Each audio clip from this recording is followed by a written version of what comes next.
নমস্কার বন্ধুরা, রুনিয়ের মম কিচেনে আপনাদের স্বাগত। আশা করি সবাই ভালো আছেন। আজ আমি আপনাদের সঙ্গে শেয়ার করব সাবু দিয়ে তৈরি একটি হেলদি ও টেস্টি টিফিন রেসিপি। আজ বানিয়ে দেখাবো খুব সহজ পদ্ধতিতে ও একটু অন্যরকমভাবে তৈরি করে নেওয়া ঝরঝরে সাবুর উপমা রেসিপি। সুজি ও চিড়ে দিয়ে উপমা তো আপনারা খেয়েছেন, একবার এইভাবে সাবুর উপমা বানিয়ে খেয়ে দেখুন যে কতটা টেস্টি হয় খেতে। স্কুল কলেজের টিফিনের জন্য হোক বা সকালের ব্রেকফাস্টে খুব সহজেই কিন্তু এই রেসিপিটাকে বানিয়ে নেওয়া যায়। আশা করব আজকের এই রেসিপিটা আপনাদের ভালো লাগবে। যদি ভিডিওটা ভালো লাগে তবে অবশ্যই একটা লাইক ও আমার চ্যানেলটিকে সাবস্ক্রাইব করারও অনুরোধ রইল। সাবুর উপমা বানানোর জন্য এখানে আমি 1 কাপ মতো বড় দানার সাবু নিয়েছি। সাবুটাকে ভালো করে জল দিয়ে ধুয়ে নিয়ে 1 কাপ জল দিয়ে সারা রাত্রি ভিজিয়ে রেখে দিয়েছিলাম। আপনাদের হাতে সময় কম থাকলে 3 থেকে 4 ঘন্টা মতো সাবুটাকে ভিজিয়ে নিতে পারেন। তো দেখুন সাবুটা কতটা সুন্দর ফুলে উঠেছে আর আছে কতটা ঝরঝরে। এই রেসিপিটাকে একটু হেলদি বানানোর জন্য নিয়েছি কিছু ভেজিটেবলস। আপনারা আপনাদের পছন্দ মতো যে কোনো ভেজিটেবলস এখানে অ্যাড করতে পারেন। এরপরে মিক্সি জারের মধ্যে নিয়ে নিলাম কিছু ধনেপাতা, এর সাথে অ্যাড করে দিলাম কিছু পুদিনা পাতা। ঝালের জন্য এখানে নিয়েছি লঙ্কা। যদি পুদিনা পাতা আপনাদের হাতের কাছে না থাকে স্কিপ করতে পারেন, তবে দিলে ফ্লেভারটা কিন্তু খুব ভালো আসে। জল অ্যাড করে এইভাবে একটা স্মুথ পেস্ট তৈরি করে নেব। সাবুর উপমা বানানোর জন্য প্রথমে আগে বাদামগুলোকে ভেজে নিতে হবে। গরম প্যানে 2 থেকে 3 মিনিট ড্রাই রোস্ট করে নেওয়ার পর দিয়ে দেব সামান্য একটু তেল। গ্যাসের ফ্লেমটাকে লো টু মিডিয়ামে রেখে বাদামগুলোকে খুব সুন্দর লালচে করে ভেজে নিতে হবে। তো দেখুন বাদামগুলো আমার ভাজা হয়ে গেছে। এইগুলোকে তুলে নেব একটি বোলের মধ্যে। ওই সেম প্যানের মধ্যে এরপর দিয়ে দিলাম 2 টেবিল চামচের মতো রিফাইন অয়েল। যখন তেলটা খুব ভালোভাবে গরম হয়ে আসবে তখন ফোড়নে এক একে করে দিয়ে দিলাম গোটা জিরে, কালো সর্ষে, কয়েকটা কারি পাতা। এরপর এর মধ্যে দিয়ে দেব কুচিয়ে রাখা আদা ও কাঁচা লঙ্কা। আপনারা চাইলে এখানে পেঁয়াজও কিন্তু ব্যবহার করতে পারেন। আজকের এই রেসিপি আমি সম্পূর্ণ নিরামিষভাবে বানাবো।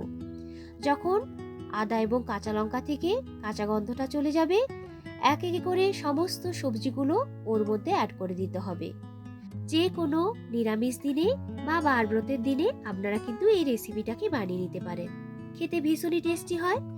সমস্ত সবজিগুলোকে দিয়ে গ্যাসের ফ্লেমটাকে মিডিয়ামে করে দিয়ে 2 থেকে 3 মিনিট মতো ভেজে নেওয়ার পর ঢেকে রেখে দিলাম আরো 3 থেকে 4 মিনিটের মতো।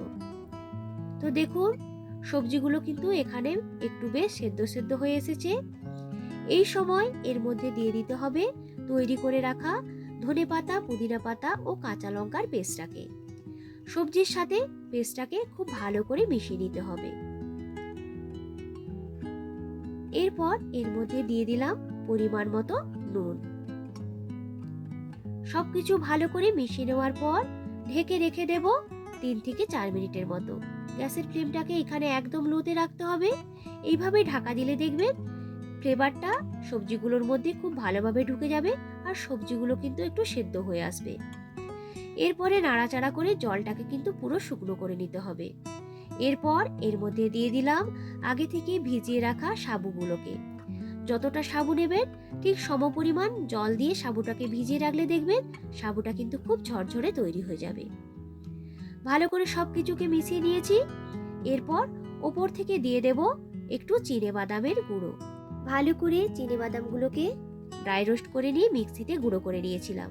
এরপর দিয়ে দিলাম পরিমাণ মতো নুন আর দিয়ে দেব সামান্য পরিমাণে একটু চিনি। সমস্ত উপকরণ দিয়ে ভালো করে একটু মিশিয়ে নিতে হবে। এরপর গ্যাসের ফ্লেমটাকে একদম লোতে করে দিয়ে ঢেকে রেখে দেব 5 থেকে 7 মিনিটের মতো।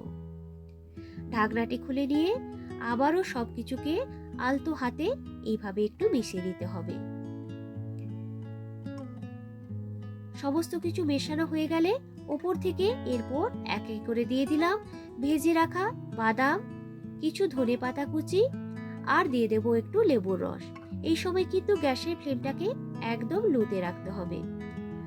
সবকিছু দিয়ে ভালো করে মিক্সড করে নিলেই কিন্তু তৈরি হয়ে যাবে আজকের এই সাবুর উপমা রেসিপি। তো দেখুন ভালো করে সমস্ত কিছু আমার মেশানো হয়ে গেছে। গ্যাসটাকে অফ করে দিয়ে স্ট্যান্ডিং টাইমে ঢেকে রেখে দেব আরও মিনিট 5 মতো।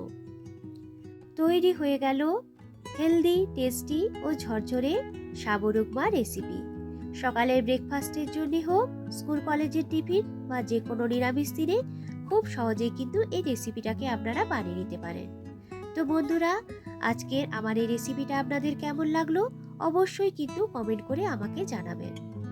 আমার চ্যানেলে যারা নতুন বন্ধু তাদের কাছে অনুরোধ রাখলাম চ্যানেলটিকে সাবস্ক্রাইব করার জন্য। তো দেখেই বুঝতে পারছেন যে কতটা সুন্দর ঝরঝরে তৈরি হয়েছে এই উপমা রেসিপিটা। এক একটা দানা দেখুন কতটা সুন্দরভাবে সেদ্ধ হয়ে গেছে। পুরনো বন্ধুদেরকে ধন্যবাদ জানিয়ে আবারও হাজির হব নতুন কোনো দিন নতুন কোনো রেসিপির ভিডিও নিয়ে। ভালো থাকবেন, সুস্থ থাকবেন সবাই। আজকের মতো টাটা।